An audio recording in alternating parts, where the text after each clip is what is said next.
Hi అండి. Ritu Chowdary eliminate అయిపోయారండి.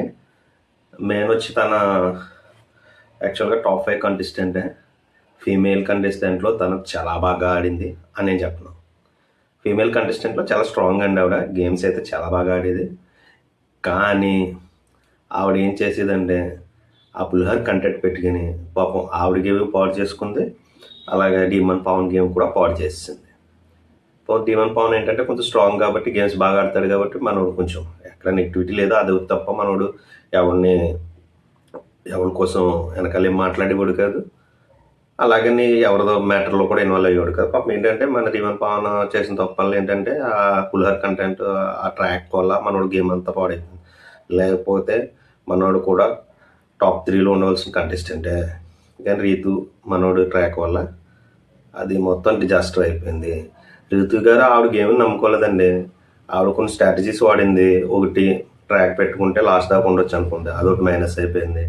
2, ఎప్పుడు ఏ games ఆడినా అందులో లూప్స్ స్ట్రాటజీ అని చెప్పి ఈవి నగ్గడానికి వేసుకుంటుంది కదా, పక్కన వాళ్ళని ఎలా ఓడించాలి, వాళ్ళని రాంగ్ గేమ్ ఆడి ఎలా నగ్గాలని అదే స్ట్రాటజీలు వెళ్ళింది. అందువల్ల ఈరోజు ఆవిడ ఎలిమినేట్ అయిపోవాల్సి వచ్చింది. ఇంకోటండి, ఈవెన్ లాస్ట్ టికెట్ ఫైనల్లో కూడా బర్నీ గారు తాడిన గేమ్లో కూడా అవును అప్పుడు దాకా బాగా ఆడింది కదా, మరి లాస్ట్లో రింగ్ దాసేసుకోవడం ఏంటి?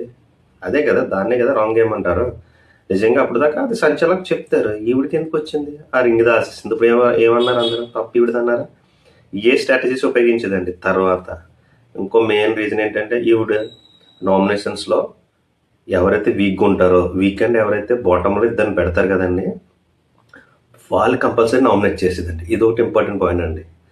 వాళ్ళని నామినేట్ చేస్తే నాకు అడ్డగా ఉంటారు. వీళ్ళంతా ఒకే స్కూల్ అండి, ఎవరో తేజ వీళ్ళందరూ ఒకే స్కూల్, ఇదే స్ట్రాటజీ ఉపయోగించేవారు. అటువంటిప్పుడు ఆ కంటెస్టెంట్ని నామినేట్ చేయడం, కాజ్ లేకపోయినా ఏదో రీజన్ ఎదుర్కోవడం, ఆ రీజన్ పెట్టి నామినేట్ చేసి ఇది ఒకటి మైనస్ అండి. ఈవిడ స్ట్రెంత్ని ఈవిడ నమ్ముకుంటుంది కదండి. సో నిజంగా డిమన్ పవన్ సపోర్ట్ చేయడం వల్ల ఇప్పుడు దాకా వచ్చిందని నాకు తెలుసు. లేకపోతే ఎంత గన్నింగ్ గేమ్ ఆడి ఎంత స్ట్రాటజీ. ఇంకోటండి, సంచాలకి ఏ గేమ్ చేసినా డిజాస్టర్ అండి. ఏది చేసినా పోలే. స్టార్టింగ్లో చేసింది సంచలక్గా డీమన్ పవన్ కోసం రాంగ్ డెసిజన్ తీసుకుంది, బర్నీ గారు బలి అయిపోయింది. అలాగే ఏ గేమ్లో సంచలక్ చేసినా డిజాస్టర్ అయిపోయేదండి. చేసేసేది అయిపోయి గేమ్ని పసక్ చేసేది. ఇవన్నీ కాజులండి ఇవిడి. తర్వాత ఏంటంటే ఇంకోటండి, కొంచెం ఓవర్ యాక్టింగ్ కూడా ఎక్కువగానే చేసేదండి. ఏడ్చిది కానీ కంట్రోల్ నీళ్ళు వచ్చేది కదా, ఇది ఒక ట్రోలింగ్స్ బాగా ఎక్కువయ్యానండి. ఏడ్చేదండి కంట్రోల్ నీళ్ళు వచ్చేది కదా, అందరికీ కొంచెం అది ఆర్టిఫిషియల్గా అనిపించిందండి, అదే నేచురల్గా ఫీల్ అవుతూ ఏడ్చినట్టు అనిపించింది. ఇది ఒకటి మైనస్ అండి. తర్వాత అండి, ఈవిడికి ఎంతమంది ఫీడ్బ్యాక్ ఇచ్చారండి, పులిహోర కంటెంట్ వద్దమ్మా, లవ్ ట్రాక్ వద్దు, నీ గేమ్ మీద కాన్సన్ట్రేట్ చే, ఫోకస్ చే, ఆడు అని ఎవ్వరి మాట పట్టించుకునేది కదండి. వాళ్ళు అలా చెప్తారులే, మన పని మన వచ్చినప్పుడు చెప్పారండి, అయినా ఏమి వినిపించుకోలేదు. నాకెందుకు, నాకేం పడదు. ఆ తర్వాత ఫైర్ స్టోన్స్ వచ్చి వాళ్ళు చెప్పారు, ప్రతి ఒక్కరు వచ్చి ఇప్పుడు చెప్పడమే. అయినా నేను ఇది నా తప్పు కాదు, మీదే తప్పు, నేను కరెక్ట్గానే వెళ్తున్నాను, నా గేమ్ ఇది, నా స్ట్రాటజీ ఇది, నేను ఇలాగుంటేనే ఫైనల్ దాకా వెళ్తాను అని ఆవిడ ఫిక్స్ అయిపోయింది. కాబట్టి అదే గేమ్లో అదే ఫ్లోలో వెళ్ళిపోయిందండి. బిగ్ బాస్ హౌస్లో మనం ఎలా బిహేవ్ చేస్తున్నామో దాన్ని కాలిక్యులేట్ చేస్తారు అన్నీ ఇవిడికి తెలుసు. అయినా కానీ అదే ట్రాక్లో వెళ్ళింది. అంటే ఒక స్ట్రాటజీ. సెలబ్రిటీస్ వచ్చినప్పుడు కూడా చెప్పారు, రితు నీ గేమ్ పాడైపోతుంది, గేమ్ మీద కాన్సన్ట్రేట్ చే, ట్రాక్ కాదు. అయినా నువ్వు ఇవ్వే మదర్ వచ్చి చెప్పినా సరే మ్యాటర్ ప్రైవేట్ చేసి అమ్మ అది కాదమ్మా ఇది కాదమ్మా అని యాక్టింగ్ చేసి వాళ్ళ అమ్మగారు కర్ర తీసుకుని కొట్టబోయారు కదా, అప్పుడైనా అర్థం అవ్వాలి. ఆవిడ అన్నీ తెలుసు, కానీ నా బ్యాడ్ అయిపోయాను బయట వెళ్ళాను. అయినా అదే ట్రాక్ మీద వెళ్ళారండి, అదొకటి మైనస్. తర్వాత అండి, ఈవిడ సంజన గారు ఒకసారి బాటంలోకి వచ్చారని ఆవిడని వరుసగా 2-3 సార్లు టార్గెట్ చేసిందండి. ఆవిడ ఇంకా లాస్ట్ టైం ఆవిడ ఎక్స్పోజ్ చేసిందండి, ఊరుకోలేదు. అమ్మ మీ బాండ్స్ నేను చూడలేకపోతున్నాం, మాకు అన్కంఫర్టబుల్గా ఉందని ఆ మ్యాటర్లో ఇంకా బ్యాడ్ అయిపోయిందండి. ఆవిడకి తెలుసు అన్నీ.